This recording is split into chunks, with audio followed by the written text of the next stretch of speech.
Pemirsa, tragedi AirAsia dijadikan momentum oleh Presiden Joko Widodo untuk membenahi secara total industri bisnis penerbangan, dan pembenahan total ini tidak hanya di Kementerian Perhubungan tetapi juga melibatkan stakeholder lainnya seperti Airnav, Angkasa Pura, maskapai penerbangan dan juga pihak terkait lainnya. Dan kami akan membahasnya bersama dua mantan Menteri Perhubungan, ada Pak Yusma Syafi'i Jamal dan juga Pak Budi Mulyawan Suyitno. Selamat pagi Bapak, apa kabar ya?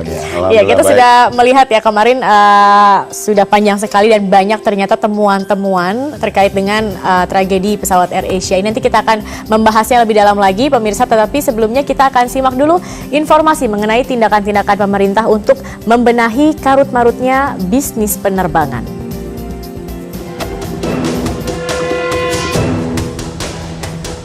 Kementerian Perhubungan menjatuhkan sanksi pembekuan atas 61 penerbangan milik 5 maskapai di tanah air. Karena berdasarkan hasil investigasi Kementerian Perhubungan, 61 penerbangan tersebut melanggar izin penerbangan. Ke-6 maskapai yang terkena sanksi tersebut 6 maskapai. Garuda, Lion, Wings Air, Transasia dan AirAsia, Susi Air dan Transasia. Itu segera mengajukan. Kalau bisa sore ini diajukan nggak apa-apa sih. Ya tapi jangan jam 10 malam, pasti orangnya juga udah nggak ada. Ya. Itu mengajukan permohonan ulang dengan syarat yang sama. Tapi kalau pertanyaan peserta sama nggak? Sama. Ya. Sanksi dijatuhkan sama, diminta untuk mengajukan kembali. Tak hanya membekukan rute penerbangan 5 maskapai, Menteri Jonan juga menjatuhkan sanksi kepada 7 pejabat eselon 3 dan 3 pejabat eselon 2 di Direktorat Jenderal Perhubungan Udara karena dianggap lalai dengan tanggung jawabnya. Jonan juga memberikan sanksi kepada seorang Principal Operation Operator terkait pemberian izin terbang. Sementara itu, pihak Lion Air, maskapai yang paling banyak dibekukan izin penerbangannya, mengaku siap mengganti kerugian penumpang atau mengalihkan penerbangan dengan menggunakan maskapai lain. Kita juga udah komunikasi dengan perhubungan dan sebagaimana aturan yang ada, kita akan tawarkan ke penumpang untuk di-endorse ke penerbangan lain kalau ada. Kalau tidak ada, kita akan kembalikan uang penumpang, istilahnya kita bilang refund. Dan itu kita sudah laksanakan seperti di Semarang. Sedangkan Garuda Indonesia membantah 4 rute penerbangannya tidak memiliki izin. Pujo Broto berdalih, pihaknya belum memperbaharui data terkait izin penerbangan yang sebelumnya telah disetujui Kementerian Perhubungan. Sampai sebelum ini Garuda itu melaksanakan penerbangan tersebut menggunakan 2 nomor penerbangan tadi, Mbak. Itu jadi sebetulnya yang hal yang dinilai oleh Kementerian Perhubungan. Garuda telah melanggar aturan penerbangan. Jadi lebih kepada sinkronasi nomor penerbangan. Seharusnya Garuda itu melaksanakan penerbangan dengan menggunakan 1 nomor penerbangan, tetapi Garuda masih menggunakan 2 nomor penerbangan. Jadi lebih kepada aspek sinkronisasi nomor penerbangan saja sih, Pak. Laporan Harian Media Indonesia menyebutkan bahwa dalam persoalan izin rute penerbangan, celah untuk melakukan pungutan liar sangat terbuka. Pada 2010 hingga 2011, sejumlah maskapai harus mengeluarkan biaya tidak resmi hingga 10 juta rupiah untuk mengurus penerbangan tambahan saat peak season. Sementara untuk mengubah slot penerbangan ada pungutan senilai 5 hingga 7 juta rupiah. Berbagai pihak mengapresiasi langkah pemerintah untuk memperketat pengawasan izin rute penerbangan. Namun pemerintah diminta konsisten terhadap kebijakan tersebut. Tim Liputan Metro TV. Baik, kita akan langsung membahasnya. Ini dua-duanya adalah mantan Menteri Perhubungan, seharusnya tahu banyak ini mengenai bisnis penerbangan. Kalau kita lihat Pak Yusman tadi sudah ada informasinya dan juga banyak juga temuan-temuan, terutama sebenarnya bukan baru terungkap ya. Ini mungkin sudah menjadi rahasia umum tetapi baru terungkap setelah adanya tragedi AirAsia ini. Apa PR Kementerian Perhubungan sebenarnya Pak Yusman untuk bisnis penerbangan di Indonesia?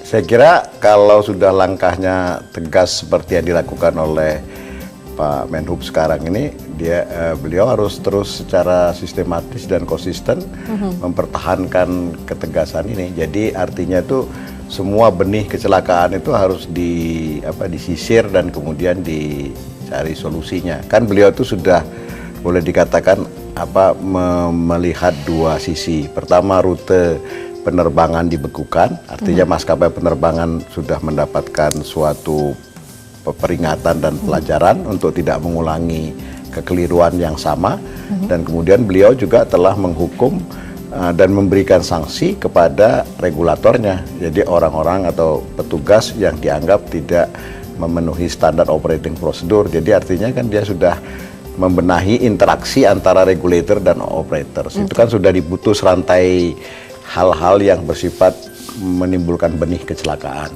Itu saya kira sudah suatu langkah yang luar biasa. Tetapi apa sebenarnya yang banyak menjadi kendala atau ganjalan dalam bisnis penerbangan ini, Pak? Izin itu mungkin hanya satu dari sekian masalah, dan tentunya izin juga ini ada kaitannya juga dengan Kementerian Perhubungan. Tetapi apalagi kendala-kendala yang harus banyak pembenahan yang dilakukan oleh Kementerian Perhubungan, Pak Yusman? Sebetulnya itu masalah utama itu kan bersifat, kalau kita boleh dikatakan, memang dalam bisnis penerbangan itu sendiri. Bisnis penerbangan itu sendiri kan sebetulnya terkenal padat teknologi, padat modal, dan kemudian padat peraturan. Dan di Indonesia kelihatannya itu pertumbuhan maskapai penerbangan dan penumpang itu luar biasa, tinggi sekali. Mungkin kalau boleh dikatakan setiap 5 tahun 2 kali lipat. Malah nanti tahun ini diramalkan 95 juta penumpang.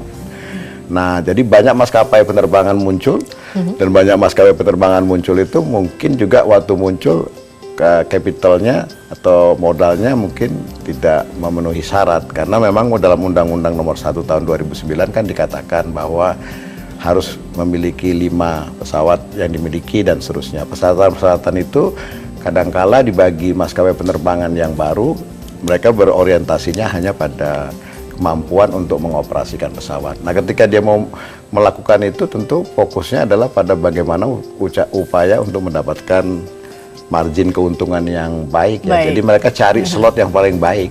Oke, baik Pak Yusman. Tapi ini juga saya mau bertanya ke Pak Budi. Pak Budi, kemarin ada kutipan menarik dari ucapan Pak Budi yang mengatakan bahwa kalau regulator bersih, transparan, akuntabel, maskapai juga ikut bersih. Kalau regulator busuk, regulator ibarat kepala ikan, sudah busuk maka badannya akan ikut busuk. Berarti artinya memang permasalahan dunia penerbangan kepalanya ini ada di regulator, artinya Kementerian Perhubungan. Apa masalah yang Pak Budi temukan di sana? Jadi pertama kali saya mengapresiasi tindakan pemerintah Pak Jokowi ini, kemudian dengan jajaran Kementerian Perhubungan ya. Jangan sampai korban yang 162 ini menjadi sia-sia. Ini merupakan momentum yang baik, sehingga mereka ini menjadi martir, menjadi pahlawan untuk membongkar seluruh kebobrokan, keburukan, dan sekaligus memperbaiki. Bukan untuk mencari yang salah, tapi lebih banyak untuk memperbaiki dan membuat industri penerbangan ini menjadi aman, nyaman untuk semua orang dan semua pihak. Kenapa demikian? Awalnya itu memang dari regulator, karena regulator itu alatnya adalah regulasi. Nah, keselamatan itu jelas sering saya sampaikan adalah taat dan patuh pada aturan keselamatan atau regulasi keselamatan dan sesuai dengan standar keselamatan. Jadi selalu berpatokan pada regulasi. Oleh karena itu regulatorlah yang paling tahu, karena dialah yang membuat peraturan, dialah yang ngawasi, dia yang membina, maka perlulah sapu yang bersih dulu. Karena kalau tidak, kita bisa belajar dari negara lain bahwa LCC di negara lain, di Eropa, di Amerika bisa tumbuh besar karena regulatornya jelas. Sehingga mereka juga tahu mana yang boleh, mana yang tidak. Di Indonesia ini, ya, orang seringkali memelesetkan. Kalau LCC di internasional standarnya adalah semua bisa dihemat, kecuali keselamatan.